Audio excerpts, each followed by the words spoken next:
28.2 kilometers, had a mixture of a bit of everything in here. Obviously the high-speed sections that we're very used to seeing, some more technical parts, and a bit of a strange surface in some areas, which we'll mention a little bit later on.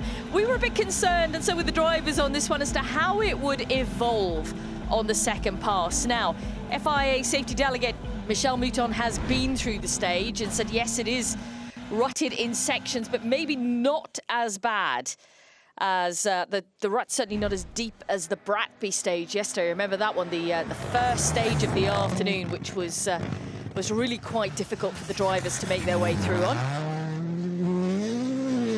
We pick up then with Takamoto Katsuta. This stage obviously got underway during the previous one.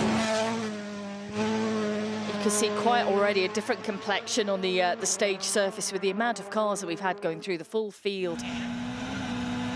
Plus any other cars that have made their way through. You can see bits and pieces of gravel. There are going to be ruts in here, and Taka will be the first to discover them all. He said it was pretty tough being first on the road this morning, but it is a learning experience out there.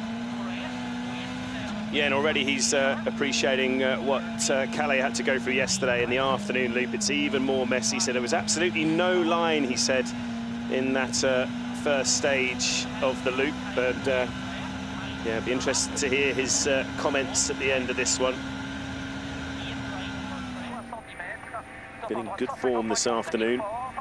Got past Evans finally into fifth. Yeah, the time gap still looking quite tantalising for us right at the front of the field. There's some good battles to follow right the way up in the top six. It really is. The rally just keeps on giving, isn't it? I mean, we're all on tenterhooks here. You can't guess what's going to happen next. I mean, the drivers are relishing the fight, as they always do here. That's looking like a good run again for Thierry. Well, there are still some blue skies above. Yeah, no, oh, Taka! He got away with one there again, but he's into the flying finish. Right at the end as well. There's a couple of people that did that earlier. Just going He can afford a smile now. Absolutely. Stage is a wild ride. What was it like inside? Yeah, lot of gravel, and obviously this start tire shouldn't be driving on the gravel, so it feels quite terrible. But yeah, end of the stage for sure, tires started moving a lot, and something new experience, so it's all fine. You can really see that here on the bumper cam of Pierre-Louis' cars. A lot of gravel coming through. You know, these studded tyres, the Pirelli Sottozero tyre is designed for snow and ice. As soon as it hits gravel, it starts to get damaged. Studs can even be pulled out.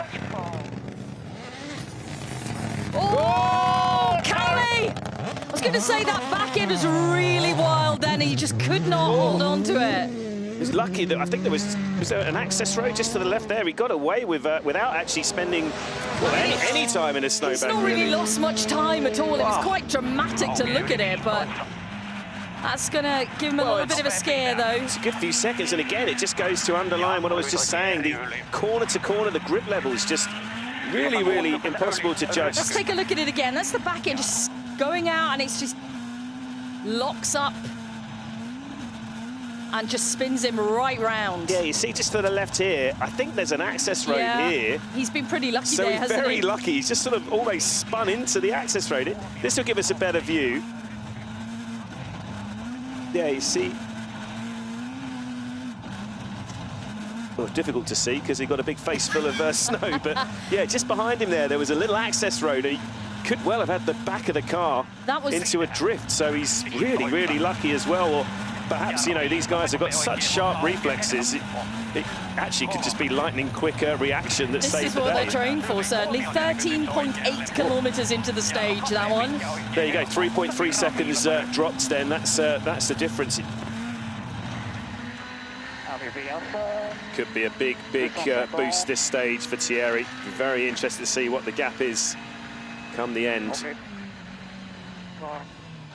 He's 8.2 quicker than Katsuta, but it's the times of those coming behind that are going to really interest Thierry. What a difference a day makes for Thierry. And are we just starting to see, you know, it's one of these rallies where it's so close between the top guys, starting to see a couple of these errors that creeping in because they're pushing each other to such incredible levels. A couple for Evans in the last stage. Now our world champions had a little spin. The pressure starting to tell here in Sweden. I think you're absolutely right. It's been amazing, the difference between the drivers in terms of how close they are out there. Yeah, and Evans a little bit down on these early splits. I wonder if those scares in the previous stage have just knocked his confidence a little bit. Car looking so twitchy at 170 kilometers an hour. Absolutely incredible car control from the world champion as he seeks to really limit that damage done by the spin. Potentially a chance for EP to pull out a bit more of a gap. Look at this split time, absolutely identical time there, EP compared to Rovanperä. Of course, that's before the world champion spin. Back with Elvin and Scott. 3.9 down now on Neuville. That's at the last split. 3 left long, tight plus maybe over 100. Caution 50 brakes, slot 5 left sharp, cut. Such a nicer condition, isn't it, right up here towards the end of the stage. Open 3 left long, 60. Split's looking pretty promising for Tanak, although it has gone away a little bit. But it's so close, so close. Yeah, it is very. This is to Lappi as well. It's 4/10 down from Esa-Pekka Lappi. Craig Breen and Tanak. Craig is slower than Oit by 0.8 of a second right at the first split point. This is shaping up to be a really nice time here from EP. Yeah, we could, maybe we will see our first ever stage win for the Finn. First stage win of the weekend, that is. Oh, it'll be his first with Hyundai as well. Just a reminder for you, he's 14.8 seconds adrift of Tanak. Rovanperä, of course, was 9.5 seconds behind him going into this stage. He's 16.5 off the lead. We have got, though, split for Breen. Lappi's fastest here, but we've got Breen earlier on in the stage. He's a second faster than Lappi, 1.1 up on Tanak at 11 kilometers. Seb Marshall just updating us on the drivers he spoke to that we didn't see. Oh, Esa-Pekka! Oh, Lappi! Another spin, but again, I think he might have got away with that. Right at the end as well. Come on, power your way out. Oh, I think he's caught in the bank. For a minute there, I thought... We do have some spectators here, so they will be able to get him out, but... As you say, so close to the finish. Let's just take a look. So, yeah, the front end goes in, he loses it, and, well, the back end has gone out, and the front turns. Oh. For a second, it felt like he was going to power his way out, but, yeah, just stuck fast, and these are agonizing seconds as they tick away, and that is his hopes of a podium finish slipping away as well. He looks fairly calm inside, but he must be incredibly frustrated. Oh, it's the brute force of the spectators who are out there to get this Hyundai i20 out of the snowbank, back onto the road. But as you said, time is ticking away here for EP. Here we go. Well done, guys. Let's see if we can get a bit of movement there. Yeah, they're out. Oh, no, they're not.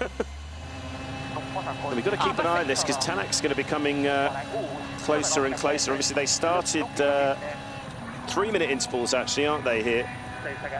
Yeah, 3-minute intervals between the drivers. So hopefully he's not delayed by Lappi's off-road excursion. Coming very fast behind, and the splits were looking very promising for Tanak as well. He wasn't as fast as Lappi, but he's clearly going to beat the Finn now. Esa-Pekka. We're just saying, you know, he's had a consistent weekend. So consistent. And he was having a really good stage here, and it literally is. I think he's even just, you know. Yeah, look, he's being. He's going to lose. So he's still stuck. He's facing the completely wrong direction on the stage. Well, that's good work, though. That was Jarne Firm who run down the road just to warn them towards the end. Look, that's how close he was to the finish specs. I think he's at exactly 28 kilometers into the stage. And this is what, 28.25. You can see exactly what he's trying to do. He's able to move a couple of meters forwards and backwards, but it's just still bottomed out on that. Can't get over that lip just in front of him, and Tanak through. Maybe that wasn't Yanni. That was. Anyway, let's see it from Hoyt. Breen 1.5 seconds up on the splits. Obviously slowed at the final corner for Lappi there. Just tell us about the stage from your point of view. Yeah, there was some people in the middle of the road and EP was out, so yeah, we had to be slow there. But other than that, I kept old tires from the previous stage, and it was hard in that. But yeah, that was the best we could do. It was a killer stage for the tires. Well, I was just before EP got himself wedged in this bank. I mean, they're trying now to create some kind of line for him to be able to get out onto, get rid of that extra loose snow. You know, Neuville had said he was trying to save tyres in there. Hoyt even using his tyres from the previous stage in here. Because remember, we've got 27 kilometres to go after this one. And that's across 2 stages, of course, but still. Whoa. Breen looking a bit twitchy as well.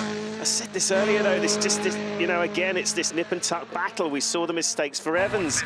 We saw Rovanperä make a mistake. Now Lappi's made a mistake. That's just a reaction to the intense pressure they're putting on each other. You can't drive at these speeds on this surface while trying to manage tyres. You know, they're only human without, you know, something's got to give. And I think this is what we're starting to see this afternoon. This is agonising. It is. It's heartbreaking just to see his car. It's just stuck there. And I'm sure everyone is thinking, well, it's not so far off the line, but once you're stuck in this snow, it's so difficult to get any kind of purchase to get yourself out. Well, there's Breen. Breen safely passed. Breen safely passed. I don't know what we're going to do with the times here. Obviously, it was just Tanak and Craig that were affected. I don't know if they'll just give them a nominal time to make sure no gains were made or lost in there, because it was so close between those two. You don't want it to be affected by something like that. Oh, bit of damage there, look, to the front left corner for Craig as well. Oh, he's got a puncture. Oh, yeah, it's delaminated. Yeah, the spike, there's no studs, look, it's the whole layer of... Wow. It's half a second his lead has been slashed to. Let's hear from him. He was looking really good on the splits, but then we can see a puncture or an issue with the studs on the front left. Just tell us what's happened. No idea. I don't know what we dropped, but just like a delamination in straight line. So yeah. Only 1.2 seconds drop though. It's not over yet. Ah, okay. I thought it was worse than that. So let's see. He still leads, but that lead is half a second now. So 4.1 behind the fastest time in here, and obviously losing time to Tanak. Oh, they're on the move. It's a strange situation, though, because obviously they were both slowed as they went past Lappi's car. So it's almost as though EP's incident has actually saved the day. Here's them. Oh, what great work by the spectators. Round of applause. They've more than earned themselves a beer, and they get back to Umeå later on and a story to tell their friends and family. Yep, get in the car, Yanni. Yeah, I just wonder, it almost saved Breen in a way, because, yeah. Well, there we go. Is that the same issue on that tyre, look? That's delaminated as well. Or whether that has been the case from all the trying constant, to get out. Yeah. Let's hear from them, though, and see what went on just before that off happened. EP, I'm not quite sure what to say, but just tell us, final corner of the stage, what happened? Well, we had a small vibration on the straight before, and I thought there is ice, you know, or something on the tire, and then it disappeared. And then, yeah, on the last, it seems the tire delaminated, so I just approached the last corner normally, but I have no grip, so the front right is completely gone. There's only the structure of the tire left, so I just didn't realize that this happened. Never happened before. But yeah, for sure my mistake, but still there is air, so we don't have any warning. But yeah. Let's take a look at the stage classifications for you. Just to confirm, after this dramatic stage, it was Thierry Neuville that took the fastest time, 12:10 exactly. Then it was Tanak, second fastest. Then Rovanperä. Breen, fourth fastest. He thought he'd lost a lot more time than that. 4.1 seconds off the pace at the front. Let's see what it all means now for the overall classifications. Breen continues to lead. Half a second now is the advantage over Tanak. Rovanperä moves up to third. Neuville is fourth. Evans is fifth. And as you can see, Lappi drops outside the top 10. 34 right sharp, middle, into